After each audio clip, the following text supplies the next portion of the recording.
guys है आज चाहिँ म कहाँ जाँदैछु भनेर म हजुरहरूलाई देखाउँदैछु है र म हजुरहरूलाई देखाउँछु अनि यहाँ मेरो प्यारो जयन्त सरप्राइजली आउनु भएको छ आज हाम्रो घरमा है जयन्त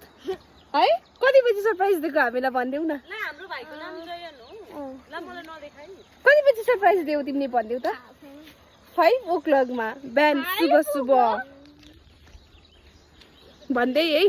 आजको सब भ्लग मेरो बच्चा के भयो उ माथि अबर परिरहेको छ हाम्रो बुइनी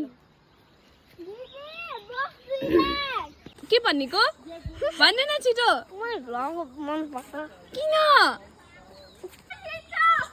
आमा छोरी हेर्ने यहाँ हिँड्नु नसकेको है सिलगढीबाट आज बिहानै 5 बजी हामीलाई सरप्राइज दिँदै है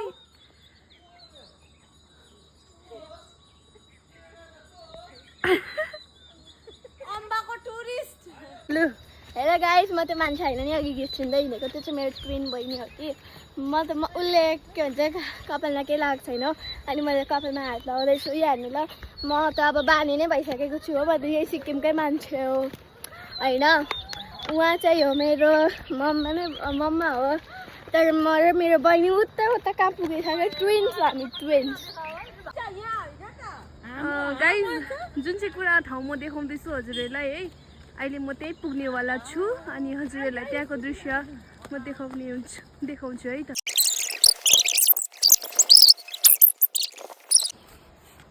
हामी पनि सानोमा यस्तै थियो है अब लिलु पड्काउ कि पड्काउनु आँटेको छ हामी पटपट्टि पड्काउँदै हिँड्थ्यो है हजुरहरूलाई कस्तो लाग्यो तपाईँको बचपना याद आयो भने मलाई कमेन्टमा भन्नुहोस् है गाइज हामी चाहिँ अलिकति हिँड्दैछ घाम पुरा छ अनि लोकल टुरिस्ट हो हामी अम्बाको लोकल टुरिस्ट हो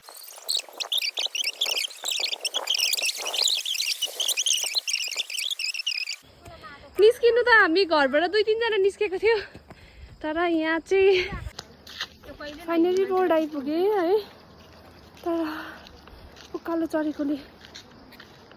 साह्रो पर्यो तर भए पनि आइपुग्यो यहाँबाट चाहिँ रोडसँग कनेक्ट छ त्यहाँबाट यहाँबाट बस्दै जाँदैछु है त